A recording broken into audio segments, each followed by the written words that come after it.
ඉතින් සංගීතයේ මිහිරි ස්වරයන් පුංචි ආදරෙන් ගායනා කරන්න අපේ මැදිරියට තවත් පොඩිත් එක්ක එකතු වෙලා ඉන්නවා. ඉතින් ආයුබෝවන් මල්ලි. ආයුබෝවන්. ඉතින් කතා කරමු අපි ඔයාගෙන. මොකක්ද ඔයාගේ නම? කොහෙන්ද ආවේ? මගේ නම ලෂාන් සසිඳු. මම ඉන්නේ හෝකන්දර. මගේ පාසල කොළඹ රාජකීය විද්‍යාලය. මම ඉගෙන ගන්නේ 8 ශ්‍රේණිය. හරි. ඉතින් මල්ලිත් පුංචි කාලේ ඉඳන් සින්දු කියන්න කැමතිද? සින්දු කිව්වද පුංචි කාලේ ඉඳන්? පොඩිම කාලේ ඉඳලා සින්දු කිව්වේ නැහැ. 5 වසරේ ඉඳලා මට සින්දු කියන්න පුළුවන් කියලා දැනගත්තා.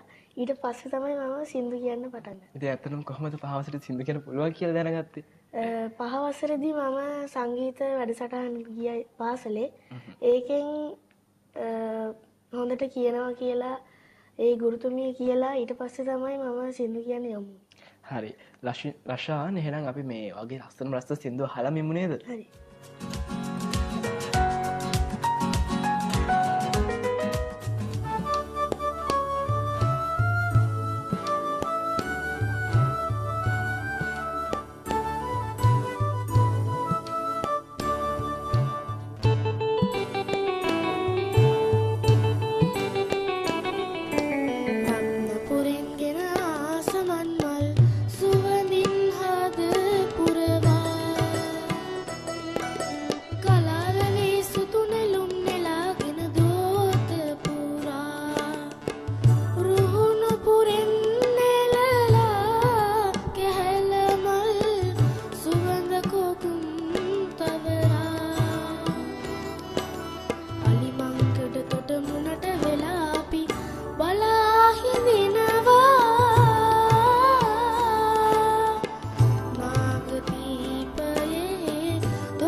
ඇත්තටම රත්නපුරෙන් ගෙනාවු මැණික් කැටයක් තරමටම ඔයගලගේ දක්ෂතා අපිට වටිනවා.